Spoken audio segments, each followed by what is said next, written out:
The UMIDIGI F2 was announced back in October 2019 as their flagship Android smartphone. The main selling points were the 32 megapixel selfie camera, the 48 megapixel AI quad cameras at the back, and the huge battery inside. 3 months since we've had the phone as our daily driver. Is it worth it? Let's find out.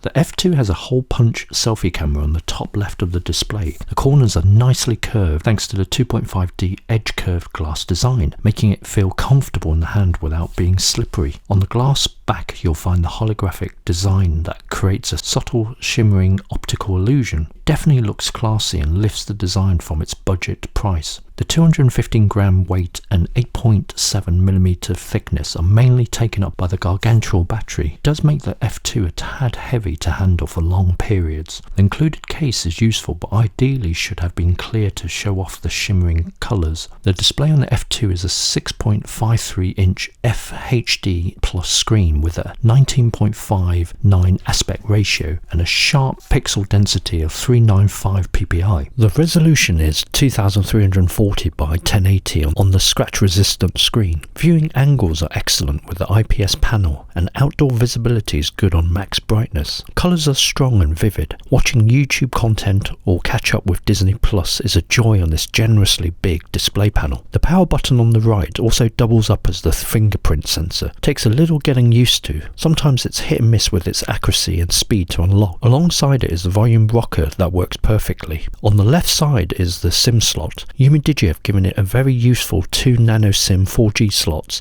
and if required a micro SD card can be inserted too, up to 256GB storage. At the bottom is the 3.5mm audio jack, microphone, USB-C connector and a mono speaker. Wi-Fi 5, dual band and Bluetooth 4.2 connectivity are on the F2. Wireless quality was generally above average and Bluetooth connections to say a portable speaker or earphones was good. The all-important LTE bands are covered and NFC is on board. Google Pay works fine. The antenna is relatively strong and built into the top third of the smartphone. Mobile calling was good throughout testing. F2 has a MediaTek Helio P70 system on a chip, mid-tier processor. It outperforms the Snapdragon 665 found in the Xiaomi Mi A3. A downside of the MediaTek CPU is you won't be able to install a custom ROM or the brilliant Google Camera Gcam app. The 6GB of RAM allows more apps to run in the background, ensuring performance is smooth and nippy while swiping through applications. No issues with running several apps like Twitter, YouTube, BBC News and TikTok. So what's gaming like? Let's take a look at some games played on the F2.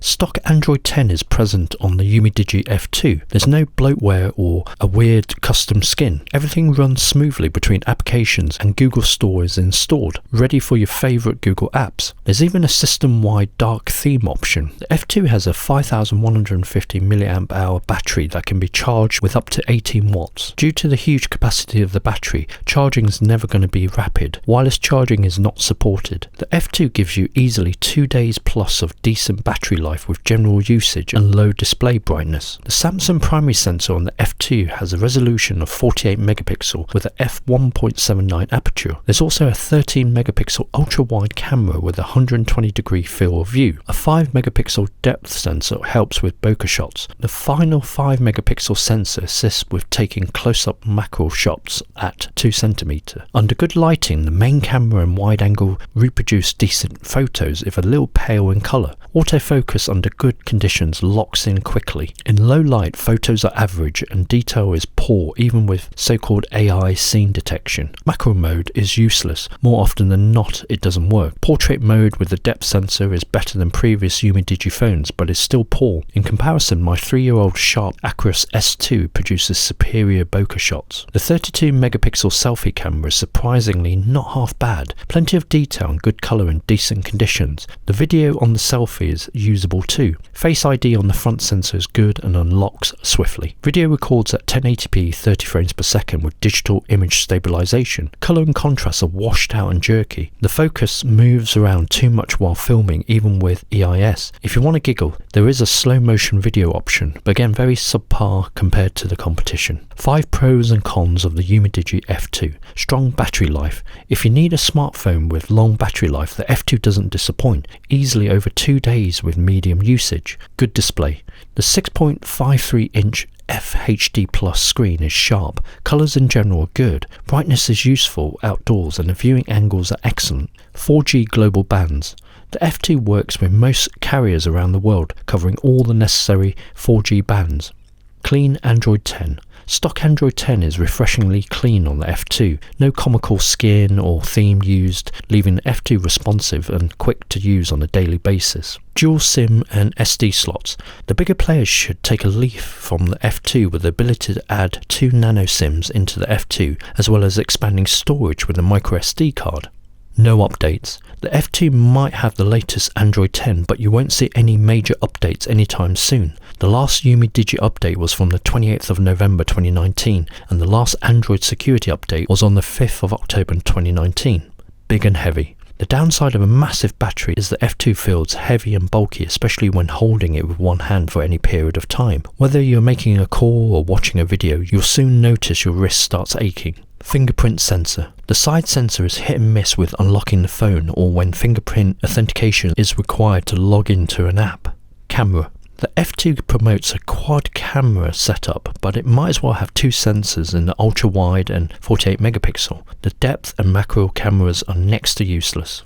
No after sales support. When F2 was released back in October 2019, there was a huge logistical delay in sending out the large demand of phones to people. Communication was poor and promises were broken. UMIDIGI does what they're good at, cramming in all the features that the majority of users would want at a very attractive price point. Big, bright, sharp display, attractive design, good selfie camera, superb battery life, satisfying performance, Android 10, NFC and a 3.5mm audio jack. Hopefully this will be good enough to hide the cracks normally found with UMIDIGI devices. No updates or support, average cameras and limited video capabilities. If you can live with that, then the UMIDIGI F2 is extremely good value for money smartphone.